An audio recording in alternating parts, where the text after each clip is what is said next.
Let us now review some aspects of configuring a motor nerve conduction study. I'm going to focus on configuring a protocol, that is the stimulation and recording sites, the definition of segments, normal values, etc. I will not discuss changing the function keys or in the toolbars, etc. That will have to be done through the configuration wizard. When we developed version 21, a lot of time was spent on making the configuration changes to a protocol on screen. So that should simplify the process quite a bit. And that's exactly what I want to illustrate. So let's go into motor nerve conduction study, and let's say I want to configure an ulnar conduction study. Click on OK. Now at the top left you can see the sensitivity or the display gain setting. I can change it using the arrow keys, the soft controls, or I can use the sensitivity knob on the console. I can change the sweep duration to whatever I want, again using soft controls or using the sweep duration knob on the console.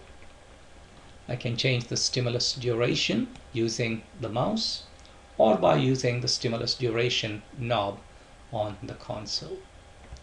I can similarly change the stimulus frequency, the filter settings. Let's now look at our stimulation sites. My default settings are wrist, below elbow, and above elbow. These are mapped on stimulation sites A1, A2, and A3. But what about the more proximal stimulation sites? We don't typically use them in majority of the patients. So rather than cluttering up the screen by putting information about unused studies, we have programmed those stimulation sites but hidden them. So if I were to place my mouse on A4, it tells me this has the settings for stimulation at axilla or stimulation at supraclavicular fossa. This is stimulation of the median nerve at the elbow in case I suspect a Martin-Gruber anastomosis and so forth. Or this is recording from the FDI. So the idea is that once in a while we deviate from our protocols. When we do so, we don't have to start from scratch by typing the stimulation site, recording site. Whatever is uncommon, we have already programmed it and put it as one of these buttons. Just for the sake of argument, let's say that typically I don't do the below elbow site. I can simply turn it off. And now my typical protocol for ulnar nerve conduction is going to be wrist and above elbow. So this is much more simple. You don't have to reprogram each and every site, each and every segment, and so forth. Simply I hide or display the stimulation sites that you're going to use. You may want to change the labels.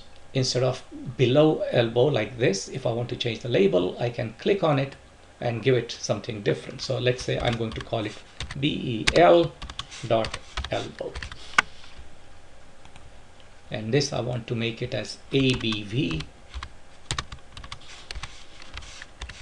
Notice that it was very simple. All you do is click onto the icon. If you wanted to change the muscle names, we can do the same things. In fact, you get a lot of flexibility by simply clicking on this icon over here. This brings me the whole table. And this is where you can appreciate that these are the stimulation sites. We have programmed many of them, but they are not enabled on display. Let's look at the bottom portion. These are the segments that we have defined. Once again, we have added a lot of flexibility to the segments. In past, the Synergy always required you to use the stimulation site as one of the points for a segment. So with wrist, you could always had a segment with wrist or above elbow. It was not possible to have two segments using the same stimulation sites. That limitation has been removed. So for example, I have above elbow to below elbow as one segment. And if I look further, I also have above elbow to wrist as another segment. So you can have multiple segments using a single stimulation site. So this gives you a lot of flexibility. Once again, for every segment, you can decide whether you want to have a default distance, whether you want to calculate velocity or not. You can change the positions of the segment. So for example, Here is my above elbow to wrist segment that should be over here. So I'm going to move up. So this is the way now I have created segments. The first one being wrist to ADM, below elbow to wrist, above elbow to below elbow, above elbow to wrist, and so on and so forth. In the bottom right, we have factors for temperature compensated velocity. Our reference temperature is 34 and the velocity calculation for a correction factor is 1.9 meters per second per degree centigrade. We also have added results that will calculate ratios or relative amplitudes, relative velocities, so forth. So for such results or the relative calculations, the base site is defined to be 1. So wrist recording will be used as 100% for amplitude, duration, area, etc. Similarly, if we wanted to have relative velocity values, then segment number 2, which is below elbow to wrist, will be used as 100%. Finally, we have a new button over here which is called F estimate. Knowing the conduction velocity in motor study in the distal segment, it is possible to estimate the shortest F latency. But in order to make that calculation, we have to have a link between the F-wave program and the motor nerve conduction program, and here is the link.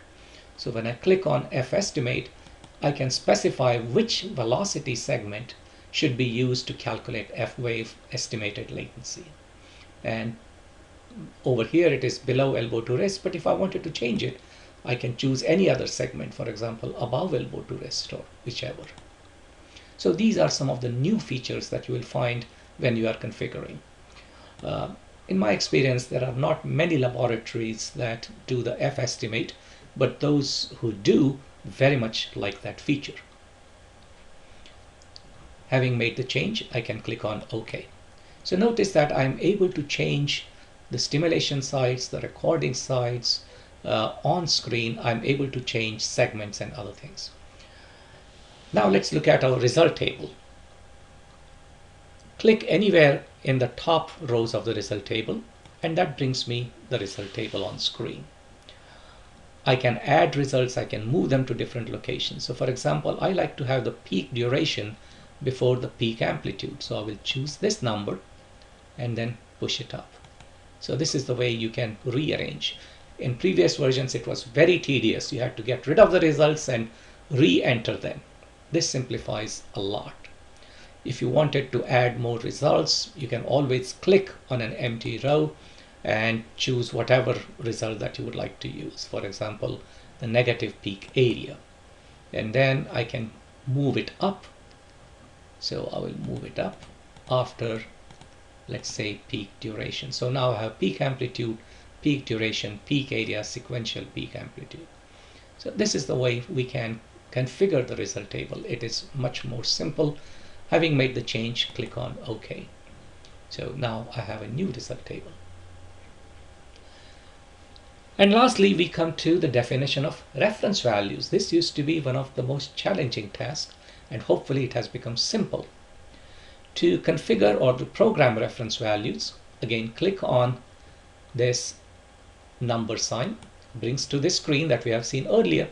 So let's start by adding reference values for the first stimulation site. Click into the cell. Notice that I have got only 5 columns because my result table has only latency, amplitude, duration, area, and relative amplitude. So this is where I can put in my reference values. My upper limit is 3.6 and my amplitude is 5. The same strategy is used when we look at velocity. So below elbow to wrist, I can click into the reference values, and the only results that I have are latency difference and velocity. I can put a velocity value. The rest of the numbers that you see over here are a accumulation of different types of factors that can be used for compensation. These were borrowed from Synergy as well as Viking. They are not used routinely, therefore I will not discuss them. But there is one particular part that is very nice in the new configuration of reference values, which is the support for different age groups. many laboratories have normative data for patients, say, who are from 20 to 60 and then above 60.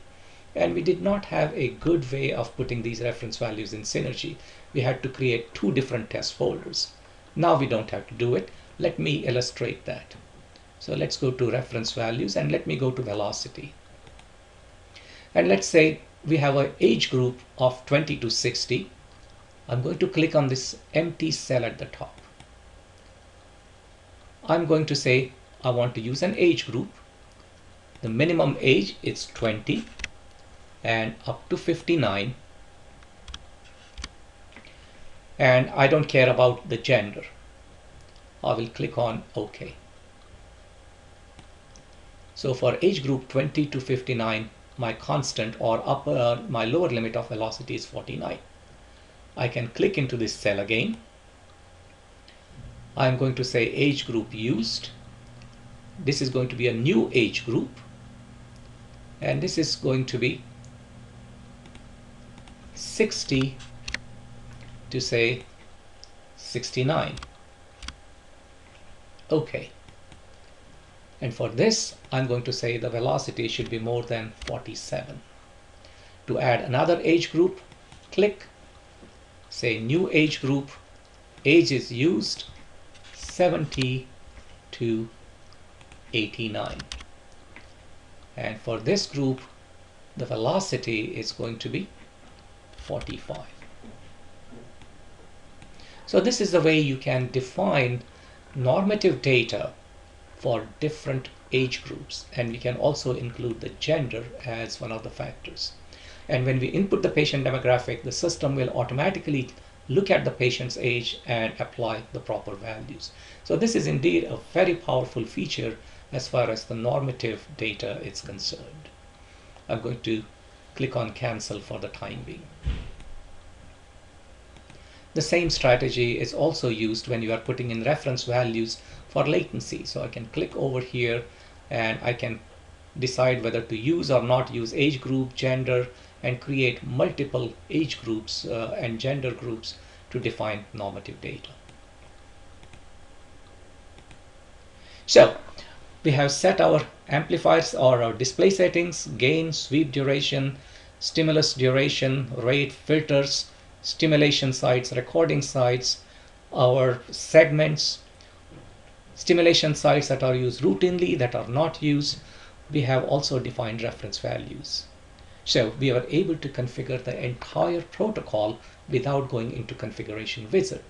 I can now save this by clicking on File and Save Test and Protocol Setup. And this will save all the settings. There is another feature that I didn't mention, which is a nice feature. I can also change the size of the windows. So if I wanted the monitor trace a little bit bigger, I can make it big by dragging it up. I can make this window perhaps a little bigger or smaller.